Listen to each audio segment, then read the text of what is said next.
자, 당금질 복수 테스트, 이번에 7회차입니다. 예, 7회차는 어디에 진도 범위까지 있을까요? 예, 연소 생성물부터 유류화재 앞에 일반화재까지 나와져 있는 내용입니다.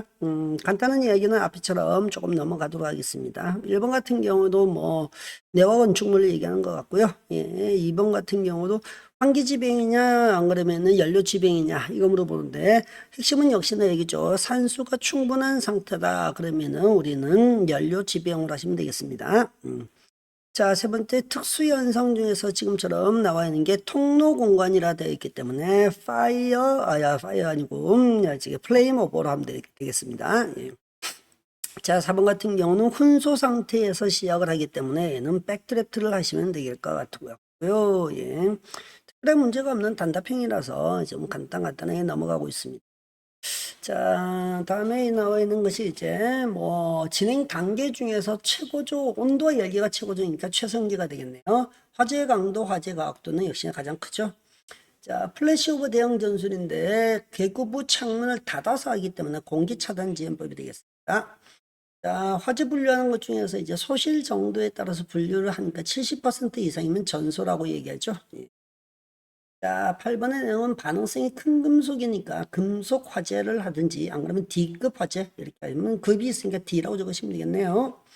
자, 9번은 소할 대상이 가물의 표면에 있기 때문에 결국 이것을 표면 화재라고 얘기합니다. 그렇죠. 연소하고 좀 구분하시라고 그랬습니다. 자, 10번 넘어가죠. 화재 특성 중에서 돌발적으로 발생한다. 우발성이라고 할 수 있죠. 그죠. 우발성이라고 할 수 있다. 자, 이번은 전기설비 앞에가 복습에 대한 내용이네요. 방폭 구조 중에서 역시는 핵심은 뭐냐면은 보호기체가 들어가져 있다. 그래서 얘는 내부 압력을 높였다. 그래서 압력 방폭 구조. 조심해야 될 게 내압 방폭 구조하고는 좀 구분하셔야 되고요. 내압 방폭 구조는 그만큼 튼튼하게 견딘다. 견딜 내자를 쓴다고 했습니다. 자, 12번은 발생 원인에 따라서 분류를 하게 되면은 블레비 현상 중에서 파열이 되기 때문에 얘는 발생 원인은 물리적 폭발이라고 말씀하셔야 되겠네요. 13번의 기성 폭발은 불안정한 가스의 과도한 압력으로 되어 있기 때문에 스스로 그러니까 분해 폭발입니다. 분해 연소하고는 다르죠. 예, 분해 연소는 자기 스스로 분해되어서 열분에 의해서 나타나는 가스로 연소가 되는 거고요. 자, 외부 점화 에너지 없이 열의 축축으로 불이 붙는 현상이니까 자연발화 하시면 되겠네요. 연소 상황에 따라서 분류한다고 그랬습니다. 여기서 역시나 여기는 열의 발생 속도가 방산 속도보다 빠르거나 느리다 이렇게 쓰니까 결국 이거는 비정상 연소 이렇게 하시면 되겠네요. 냉동 창고에 냉매로 사용되기 때문에 우리는 25ppm도 기억하시고요. 암모니아 쓰시면 되겠네요. 고체 열 전달이 증가할 수 있는 조건 여러 가지가 있죠. 일단은 고체 이것도 역시나 심화 과정에 있던 내용이긴 한데 심화해서 다시 얘기합니다만은 일단 고체 자체의 단면적 면적이 클수록 그다음에 열 전도율이죠. 열 전도율이 클수록 그리고 이제 또 우리가 할 수 있는 게 이제 두께 거리, 요런 말 쓰죠. 거리. 요런 것들을 그냥 더욱더 작을수록 더욱더 열 전도량이 증가하게 됩니다. 자, 그래서 이런 것들을 가지고 우리가 온도 차이도 있겠네요. 온도 차이는 어떨수록 더욱더 클수록. 예, 요 중에서 두 가지를 적으시면 되겠네요. 예. 자, 18번이요. 고체 연소 중에서 표면 연소, 직접 연소를 하는 물질 세 가지를 적어라. 표면 연소이기 때문에 산소가 가열물에 직접 산소가 표면에 가서 연소를 하니까 우리가 제일 잘 알고 숯, 코크스, 그 다음에 목탄도 있을 거고요.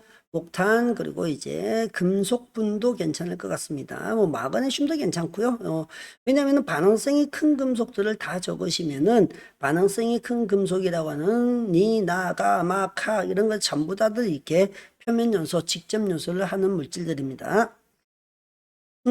목재부터 시작을 하니까 일반 가연물이죠. 그죠? A급이고요. 이거는 백색으로 우리가 표시를 한다고 했습니다. 자, 20번 플래시오버 이후라고 그랬기 때문에 이 아이들은 역시나 환기 지배형이다. 뭐 다른 표현으로 얘기하자면은 얘는 뭐 환기에서 지배된다 이런 말을 이제 통제된 뭐 백이다, 환기다 이런 말도 썼습니다.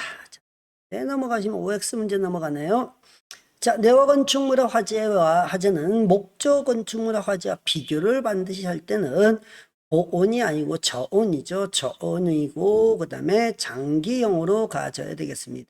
그래서 오히려 고온 단기는 목조 건축물의 특징이 되겠습니다. 자, 플래시 오브의 대응 전술로는 지붕 환기법, 급냉법, 요거는 플래시 오브가 아니고 예, 백드래프트의 대응 전술이 됩니다. 플래시 오브 같은 경우는 냉각법이 있기도 하고 그리고 이제 공기 차단 지연법이 있습니다. 그렇죠? 냉각 지연법이라 하기도 하고 공기 차단 지연법. 그리고 하나가 또 뭐 있죠? 냉각 공기 차단 지연법. 그다음에 갑자기 순간적으로 기억이 안 나네요. 예, 그럴 수 있죠. 예. 그렇게 보시면 되겠습니다. 지금은 이제 나와 있는 것이 역시나 백드래프트의 대응 전술이고요. 예. 자, 그렇게 넘어가시면 되겠습니다. 환기 연료 화재 진행에 영향을 미치는 요인에서 구획실의 크기는 작을수록 빠를 거고요. 천장의 높이도 낮을수록 더 빠르겠습니다. 배연구의 크기와 기자가 두 개 들어갔네요. 크기와 숫자가 더욱더 많고 높을수록 최초 발화되는 가열물의 크기가 클수록 다들 맞네요. 플래시 오브는 벽재료보다는 천장재료의 영향을 더 많이 받죠. 맞습니다. 주로 플래시 오브 이후에는 롤오브 이전에 생깁니다. 롤오브는 플래시 오브 이후에 생길 수가 없어요. 자, 26번 가봅니다. 발화기에도 백드래프트가 발화할 수 있다. 문제는 이제 이 조건 자체가 이제 있어야 된단 말이죠. 그죠? 그래서 발화기 여기서부터 성장기까지 가는 데까지 시간이 오래 걸리는 훈소가 있다면은, 그죠? 그러니까 여기서 발생할 수 있다 그랬기 때문에 훈소 상황이 진행되어서 문을 개방하게 되면은 언제든지 가능은 합니다. 조건만 갖춰지면 됩니다. C급 화재, 여기 뒤에 보니까 가스로 되어 있네요. 가스는 C급이 아니고 뭐였죠? 예, E급이라고 분류합니다. C급은 전기 화재고요. 신부 화재는 연소의 4요소가 아니라 3요소만 관여하죠. 왜? 신부 화재는 불꽃이 발생하지 않기 때문에 연쇄 반응이 일어나지 않습니다. 역굴뚝 효과는 외부 공기가, 굴뚝 효과가 또 다시 났네요. 내부보다도 외부가 내부보다 따뜻할 경우는 역굴뚝 효과가 생깁니다. 그렇죠? 실내 공기가 아래쪽으로 이동하는 현상 맞네요. 자, 그러면 이제 역굴뚝 효과를 또 맞는 걸로 답으로 해놨습니다. 자, 중성대의 높이는 외풍이 강하게 되면은, 그쵸, 더욱더 강하게 불러 들어가서 연기가 아래쪽으로 밀려서 나오기 때문에 중성대의 높이는 더욱더 낮아집니다. 좋습니다. 자, 31번 사람이 통제가 가능한 연소에선 화재로 보지 않습니다. 그렇죠? 화재라는 것은 통제가 불가능하다. 이게 꺼야 될 대상이 된다. 통제라는 것은 내가 끄고 뭐 안 그러면 더 켜고 할 수 있는 거니까.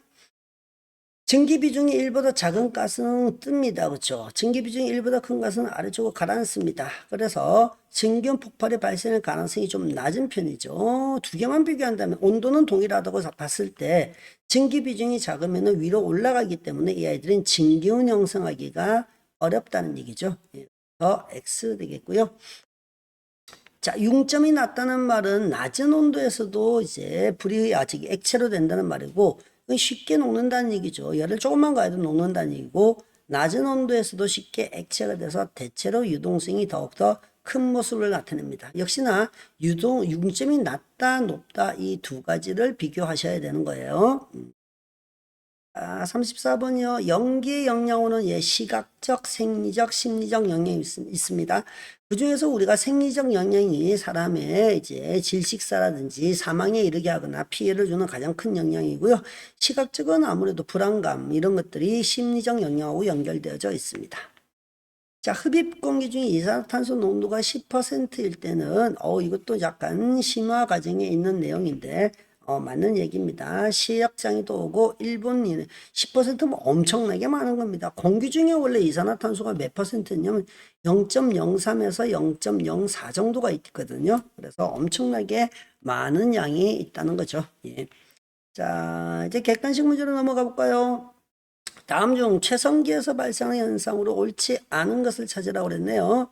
화염 분출이 더욱더 강해집니다. 연기 분출량은 줄어들지만 천장과 실내 구조물이 내려앉습니다. 그렇죠?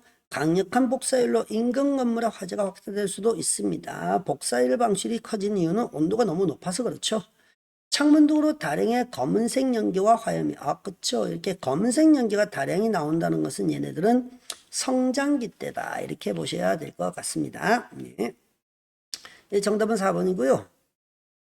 37번 K급 화재 잘 알아두셔야 되죠. 예, 식용유 화재라고도 하고요. 그 다음에 주방 화재라고도 합니다. 예, 역시 식용유 화재고요. 주로 주방에서 발생하고요. 발화점 이하로 낮추어야지만이 완전 소화가 되는 겁니다. 발화점이라 얘기하는 것들 자체 낮추려면은 냉각 소화를 해야 되는데 사실은 실질적으로 물을 다량을 쏠 수는 없죠. 그래서 가장 좋은 게 우리가 역시나 K급 소화기를 사용한다. 이렇게 했었습니다. 소화기. 자, 색상을 척색으로 표시하지 않습니다. 그렇죠? 색상은 아직까지 우리가 K급 별도 분류된 건 없지만은 청색이라는 것은 이제 C급 화재를 말하고요. K급 화재는 아직까지도 유리 화재 준하게 해서 우리가 무엇으로 써도 되냐면은 노란색으로 황색으로 쓰셔도 된다고 봅니다. 자, 표면 화재입니다. 앞에 잠시 얘기 드린 적이 있네요. 표면 연소하고 반드시 구분을 해야 된다. 알아두셔야 되고요. 불꽃을 동반하기 때문에 불꽃 연소입니다. 연소 속도는 누구에 비해서 그렇죠? 역시나 심부 화재하고 그다음에 표면 화재 두 개를 구분해야 되기 때문에 매우 빠릅니다. 유류 화재는 표면 화재만 발생하는 걸로 본다고 그랬습니다. 훈소 화재, 일반 화재의 말기, 목탄 등의 연소 시 나타나는 것은 주로 심부 화재에서 나타나는 거니까 4번이 잘못된 내용입니다. 자, 39번이요. 허용농도 0.1 ppm 아크릴알데히드 이제 할 만한 얘기 다 나오죠. 맹독성 얘기가 나올까요? 네, 나옵니다. 그래서 우리는 아크릴레인을 찾으시면 되겠고요. 역시나 이산화황이나 시아나수소, 불화수소의 특징들도 알아두셔야 되겠죠. 자, 마지막 40번 문제요. 예호남 연소에 대한 특징으로 모두 고르세요. 그렇습니다. 예호남 미리 썼겠습니다. 연소실 내에서 연소할 때는 불완전보다는 완전 연소가 일어날 가능성이 더욱 큽니다. 산소가 충분하게 제공이 된다고 보고 있으니까 이거는 불완전 연소라는 거는 확산 연소라 볼 수 있겠죠. 연소실의 크기는 작은 편입니다. 예, 작아도 충분히 이제 열량을 낼 수 있기 때문이고요. 가솔린 엔진, 아세틸린 용접기, 분진 버너 여기에 해당하고 있고요. 연소실의 연소 효율이 얘네들은 오히려 더 큰 편이죠. 그래서 뭐가 넣은 거죠? 예, 니은하고 디귿이 맞는 2번이 정답이 되어야 되겠습니다. 자, 이렇게 해서 이제 7회까지도 우리가 해설 강의가 진행이 됐습니다. 자, 8회에서 뵙죠.